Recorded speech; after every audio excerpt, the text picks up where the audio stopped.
Hoy hablaremos de ese lado paranormal, donde dicen que los difuntos no se quieren ir. Mientras uno los vela, pasan cosas raras y tenebrosas, como en las siguientes historias que te contaremos. ¿Te interesa el tema? Comencemos. Mi nombre es Feliciano, y ya tengo 50 años. Trabajo como mecánico en Nezahualcóyotl. Aquí he vivido toda mi vida. Y si hoy te cuento esto es porque ya pasaron casi 20 años y todavía no me lo puedo sacar de la cabeza. Esto que voy a contarles pasó en 2005. Yo tenía 32 años entonces, y mi compadre Ciro era mi sombra.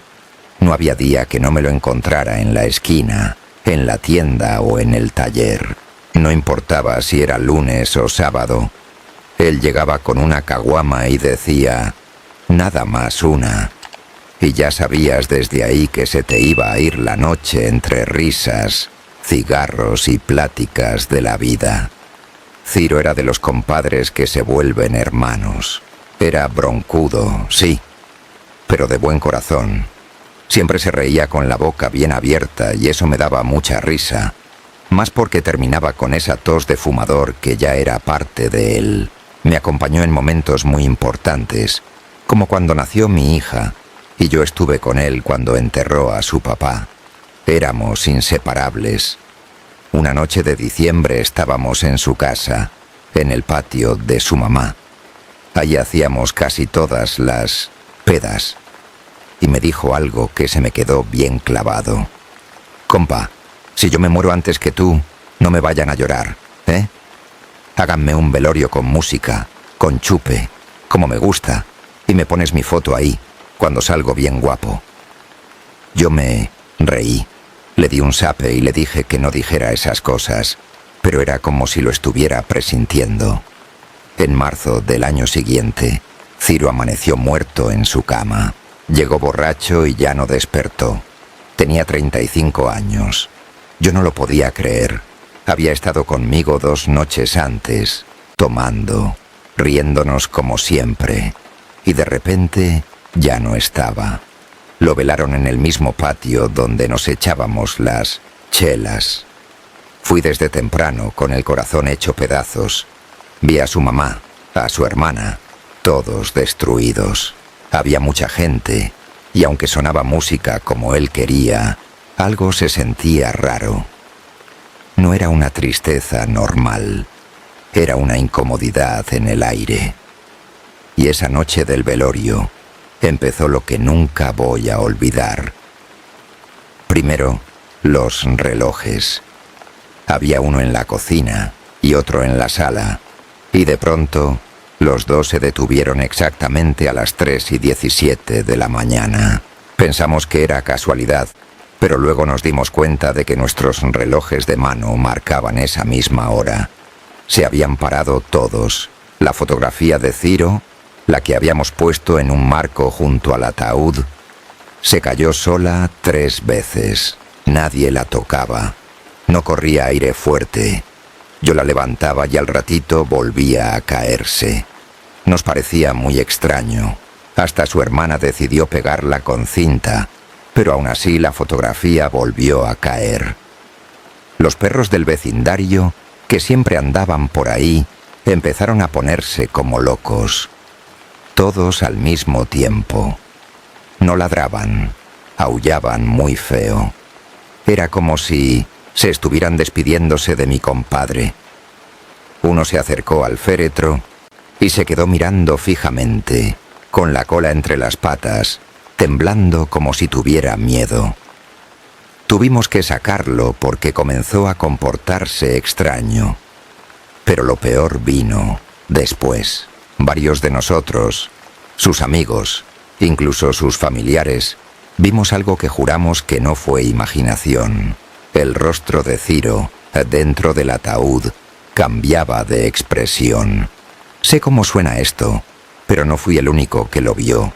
Primero lo notamos, con la boca un poco abierta, como relajado. Luego parecía enojado, muy molesto. Hasta su mamá dijo, No me gusta cómo se ve mi hijo. Parece que está enojado. Un primo suyo, mientras le lloraba allí, gritó que lo vio abrir un ojo.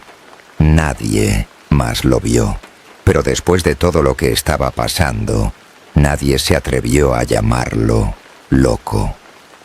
El entierro fue triste y la incomodidad nunca se fue. Para mí, no acabó ahí. Unos días después del funeral, rumbo a mi casa, vivo como a 10 cuadras de donde él vivía. Pasé por una calle desde la que se ve su casa. Por ahí de las 2 de la mañana todo estaba tranquilo. Al voltear hacia la esquina, lo vi. Era Ciro. Estaba fuera de su casa, parado con su chamarra de mezclilla, sus jeans, sus tenis. Lo reconocí al instante. Tenía las manos en las bolsas, como siempre, pero su cara estaba pálida, como si estuviera iluminado por dentro. Él no me vio. Yo solo lo vi meterse a su casa. Me quedé congelado como 10 segundos. Luego me eché a correr pensando que mi compadre seguía vivo. Cuando llegué, toqué la puerta, pero nadie me abrió. Revisé la parte de atrás del terreno y no había nadie. Poco a poco recordé que él ya no estaba vivo. Desde entonces no lo he vuelto a ver, pero a veces, en la madrugada, me despierto porque siento que me observan. En el taller también me pasa. Es como si aún viniera de visita, como cuando llegaba con la caguama. Nunca le conté esto a su mamá ni a su hermana, solo a mi esposa, que dice que seguramente él no se quería ir, que su alma sigue por aquí, cerca de los suyos.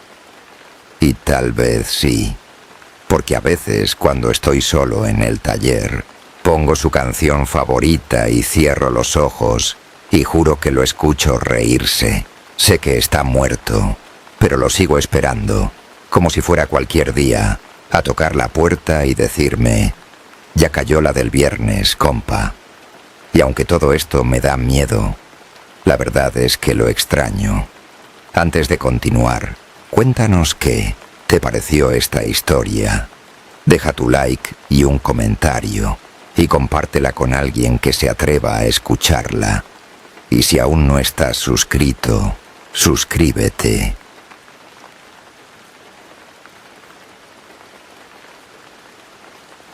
Hola a todos. Quiero compartir un relato que escuché. Me lo contó un señor ya mayor en una cantina de Querétaro. Yo estaba tomando un par de tragos a solas cuando el señor se sentó a mi lado y me preguntó si creía en almas en pena. Le dije que más o menos.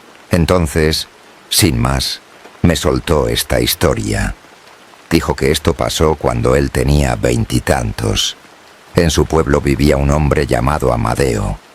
Era albañil, pero no cualquier albañil. De esos que trabajan en silencio, con la cabeza agachada y los ojos siempre atentos. Muy reservado. No hablaba mucho y, si lo saludabas, apenas respondía. No tenía familia, ni esposa, ni hijos. Solo una hermana que vivía lejos y a la que nadie conocía. Un día, Amadeo no llegó a trabajar, y eso era raro porque ese hombre nunca faltaba. Al día siguiente tampoco se presentó, así que su maestro fue a buscarlo a su casa. Lo encontró muerto en su jacal, acostado sobre su petate, con los ojos cerrados y las manos cruzadas sobre el pecho, como si supiera que se iba a morir esa noche. Lo llevaron a la presidencia municipal, donde antes velaban a los muertos sin familia. No pudieron comunicarse con su hermana porque, en ese tiempo, no había tantas facilidades. Allí le pusieron un ataúd sencillo, unas cuantas velas, una cruz de madera al pie y contrataron a una parejita para que rezara. Pero en cuanto empezó el velorio, al caer la tarde, todo se torció. La primera en entrar fue doña Felicia, la del rosario. Apenas dijo: «En el nombre del Padre». Se apagaron todas las velas de golpe.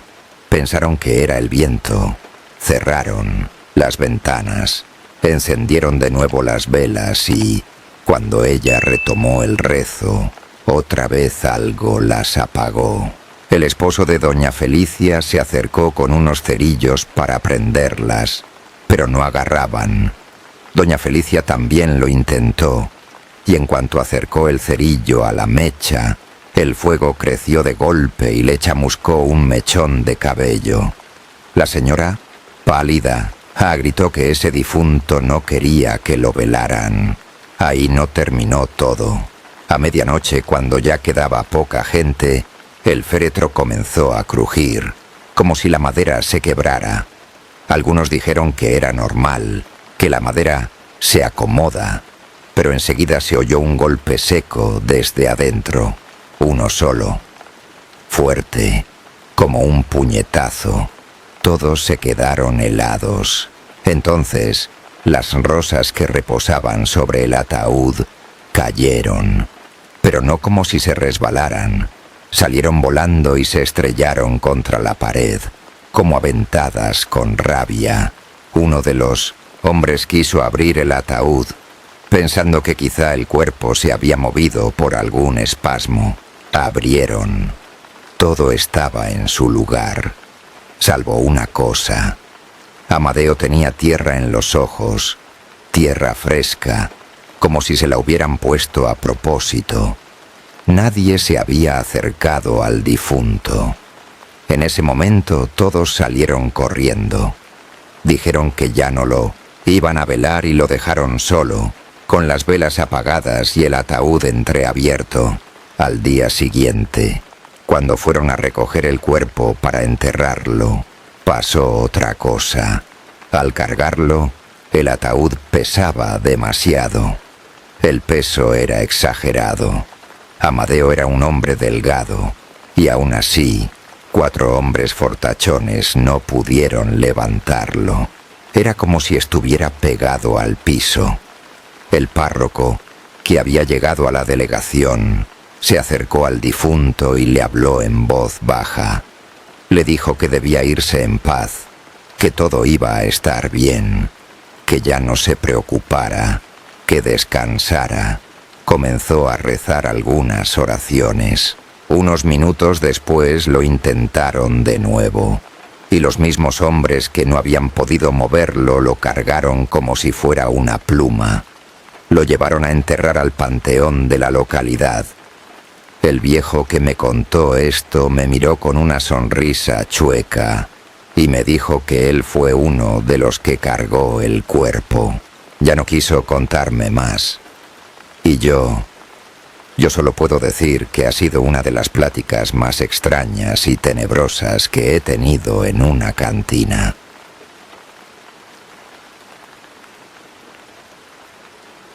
Esto me lo contó mi abuelo una vez que se fue la luz en su rancho. No sé si fue para espantarme, pero estábamos tomando café con pan, en plena oscuridad, cuando empezó a hablarme bajito, como si no quisiera que alguien más lo escuchara, solo yo. Me preguntó si me gustaban las historias de fantasmas, y aunque el ambiente no era el indicado, porque me daba miedo, le dije que sí, para que no me llamara cobarde. Cuando él era joven, allá por los años 50, vivía en un pueblito cerca de Veracruz. En ese tiempo, en esos lugares, los funerales no solo eran familiares, eran de todo el pueblo. La muerte de alguien era casi una fiesta triste, pero cuando murió don Martín, el ambiente no era de tristeza, sino de miedo. Ese hombre era rico, dueño de la mitad de las tierras del pueblo, pero era malo, no malo de mal carácter, no, malo de verdad. Había gente desaparecida en sus tierras y siempre le echaban la culpa a él, pues todos decían que la última vez que los veían era con él. En sus parcelas, jornaleros golpeados, amenazas, mujeres llorando por su culpa. Nunca iba a misa y todos sabían que había algo raro con él. Se rumoraban cosas extrañas en el pueblo. y aquellos rumores se intensificaron. Cuando se murió de la nada, una noche se acostó y al día siguiente lo encontraron con la boca abierta y los ojos bien abiertos, como si hubiera visto algo horrible antes de morir. La iglesia, en su funeral, estaba medio vacía. La mayoría fue por morbo, no por cariño. Mi abuelo fue con su mamá, y ahí estaba cuando sucedió. Justo pasadita la medianoche, lo estaban velando. En ese momento, mientras rezaban, se escuchó que alguien llegaba. Abrieron la puerta de madera y un tipo entró caminando desde el camino de tierra. Era alto, delgado, elegante, vestido todo de negro. Pero lo raro era cómo caminaba. Sus pasos no sonaban, y aunque el suelo era de puro lodo, no se ensuciaba. Entró a la iglesia sin decir nada, sin dejar huellas donde el piso ya era de concreto. Todos los que estaban en la iglesia, llorándole al Señor, cuando aquel hombre llegó, se hicieron a un lado. Era como si una fuerza los empujara, como si le tuvieran miedo a aquel extraño. Mi abuelo relata que el aire se volvió espeso, como si costara trabajo respirar. El hombre de negro se acercó al ataúd, miró al muerto y dijo algo. No gritó ni levantó la voz, pero todos lo escucharon como si hubiera hablado desde dentro de sus cabezas. Vengo por lo mío. En ese instante, todas las velas se apagaron y el ataúd empezó a moverse. Unos decían que era un temblor, otros que era el diablo en persona llevándose a don Martín. Todos podían ver cómo el cuerpo se sacudía dentro del cajón, como si luchara por no irse. Y entonces, humo. Un humo negro comenzó a salir por las rendijas del ataúd, como una cascada. Olía a llantas viejas quemándose. Pero ese humo no se esparció por la iglesia. El suelo lo fue absorbiendo. Cuando terminó, el hombre de negro se dio la vuelta, caminó hacia la salida y al cruzar la puerta, desapareció. Nadie más lo vio. Mi abuelo cuenta que, cuando abrieron el ataúd, el cuerpo ya no estaba. Solo quedaron las ropas del muerto y una mancha negra pegada al fondo del cajón. Nadie volvió a hablar de eso, ni siquiera su familia. Siguieron rezando por él como si no hubiera pasado nada. La mayoría se fue del velorio por el miedo, incluido mi abuelo. Pero se rumoraba que el padre quemó el ataúd esa misma noche. Abuelito juraba, esa noche, que lo que me contó fue real. Y lo más extraño es esto. He oído que en ese pueblo hay una regla. Si alguien muy malo muere, no se le reza en esa iglesia, porque uno nunca sabe quién puede venir a visitarlo.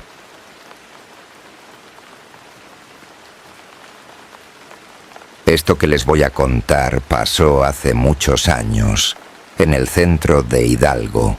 Mi papá tenía como 15 años cuando sucedió, y uno de sus vecinos más cercanos había fallecido. Ya estaba grande. Era de esos viejitos que siempre se sentaban en la entrada de su casa, con su silla, viendo la calle para ver quién pasaba. Prendía su radio y se quedaba ahí, escuchando. Nunca molestaba a nadie, pero tampoco era muy querido, no por malo, sino por raro. Decían que, en su juventud, había sido espiritista, que en su casa hacían sesiones, que hablaba con los muertos. Nadie sabía si era verdad, pero lo cierto es que nunca tenía visitas. Y cuando pasaban por su casa, todos, incluido mi papá, sentían un escalofrío. Mi papá fue al velorio con mis abuelos. Lo hicieron en su misma casa. La primera cosa rara fue el ambiente. Dice mi papá que, desde que entraron, se sentía pesado, como si el aire estuviera más denso. Muchos lo notaron. Las velas no parpadeaban, pero sus llamas eran pequeñas, débiles. Había silencio total, y aunque la gente rezaba, sus voces sonaban bajito. Pero lo más extraño no pasó esa noche. Pasó después. Al día siguiente del velorio, mi papá se despertó con un sudor frío. Soñó con don Eloy, el vecino. Dice que lo veía parado en medio de la sala, ya no viejo, sino joven, con una túnica blanca. Don Eloy le decía a mi papá que no le había gustado cómo lo habían puesto. Así no debía irse, repetía. Mi papá pensó que solo había sido una pesadilla, pero ese mismo día se enteró de que otras personas también habían soñado con él. Un vecino que había ido al velorio soñó que el difunto lo despertaba y le pedía una vela más fuerte. No veo bien desde donde estoy, le decía. Otra señora soñó que la visitaba en su cocina y se sentaba con ella. Le decía que alguien le debía algo, pero que no recordaba a quién. Y así fue, uno tras otro. Todos los que habían ido al velorio soñaron con él esa noche. Todos. Y no parecía casualidad. En los sueños, don Eloy siempre aparecía con la misma túnica blanca y siendo joven. Siempre hablaba en voz baja. Siempre pedía algo, como si estuviera inconforme con su funeral. Díganme ustedes, ¿fue solo una coincidencia? ¿O alguien, desde el otro lado, no había terminado de irse?